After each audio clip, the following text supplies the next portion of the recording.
ফ্যাসিবাদ বন্ধে পিআর পদ্ধতির নির্বাচন উত্তম, বলছেন চরমোনাই পীর।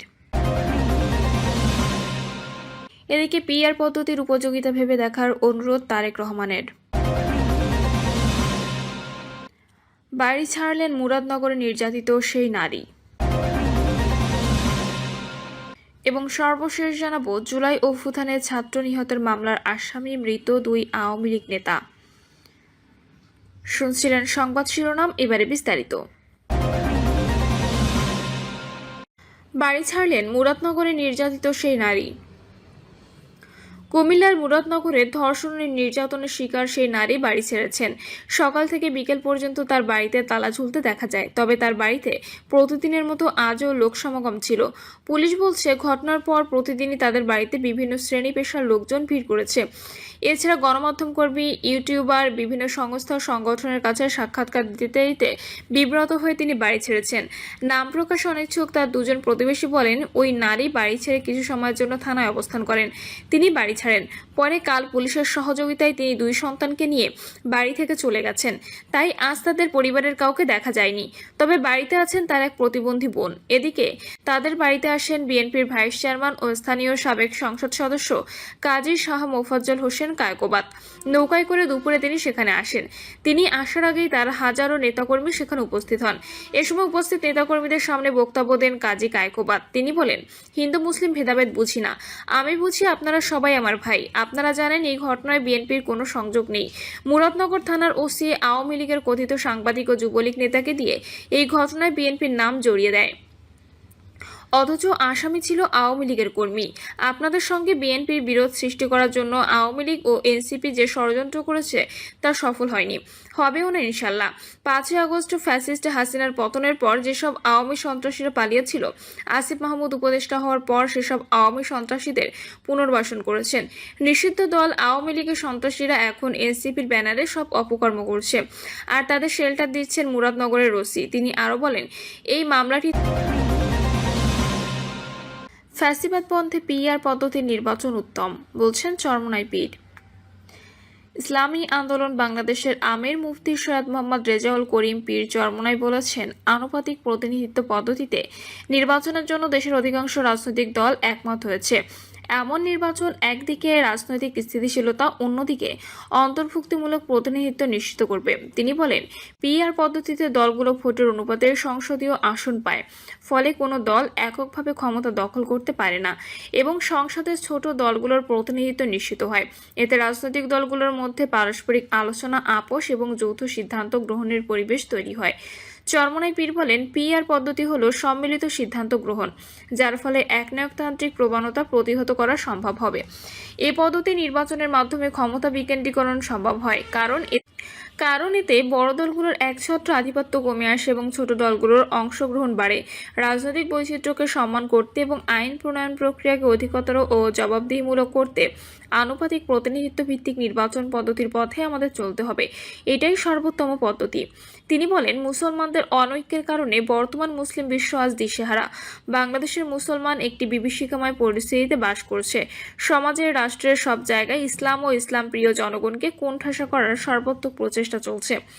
তিনি আরও বলেন, ওলামায়ে কেরামের দায়িত্ব অনেক, তা যদি সবাই ঐক্যবদ্ধ হয়ে পালন করে তাহলে জালিম শক্তি আর মাথা উঁচু করে দাঁড়াতে পারবে না। অতীতে উপমহাদেশের প্রখ্যাত ওলামায়ে কেরাম ঐক্যবদ্ধ হয়ে জালিমের বিরুদ্ধে ভূমিকা পালন করেছেন।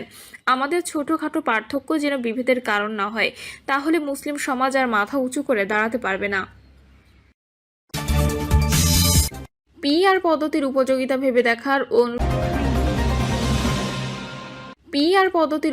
ভেবে দেখার অনুরোধ তারেক রহমানের।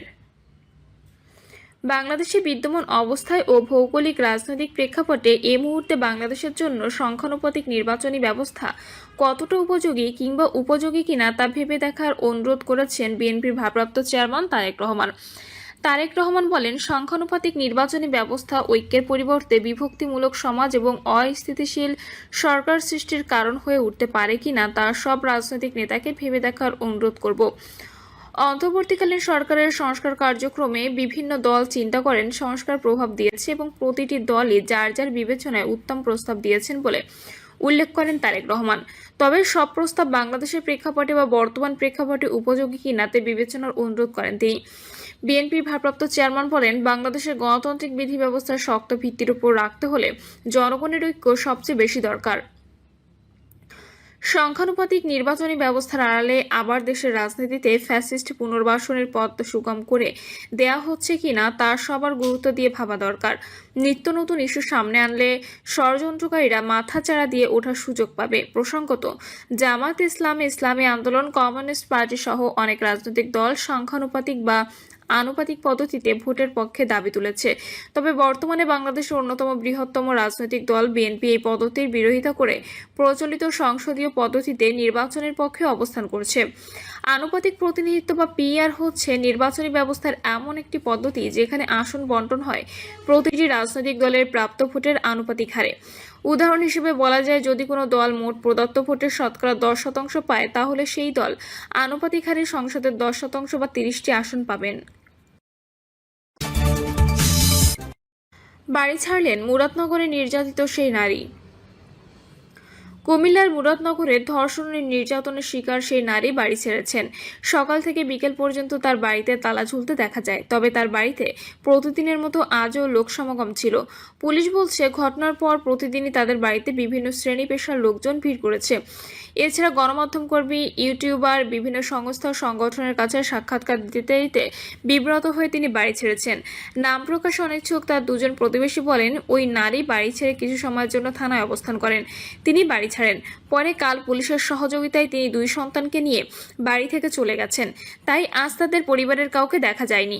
তবে বাড়িতে আছেন তার এক প্রতিবন্ধী বোন। এদিকে তাদের বাড়িতে আসেন বিএনপির ভাইস চেয়ারম্যান ও স্থানীয় সাবেক সংসদ সদস্য কাজী শাহ মোফাজ্জল হোসেন কায়কোবাদ।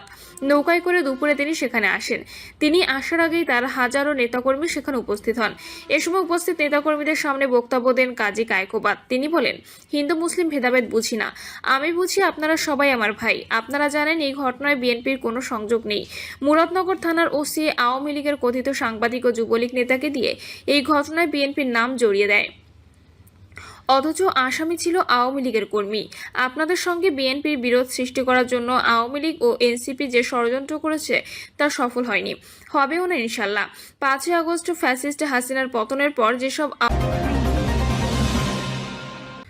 জুলাই অভ্যুত্থানে ছাত্র নিহতের মামলার আসামি মৃত 2 আওয়ামী লীগ নেতা।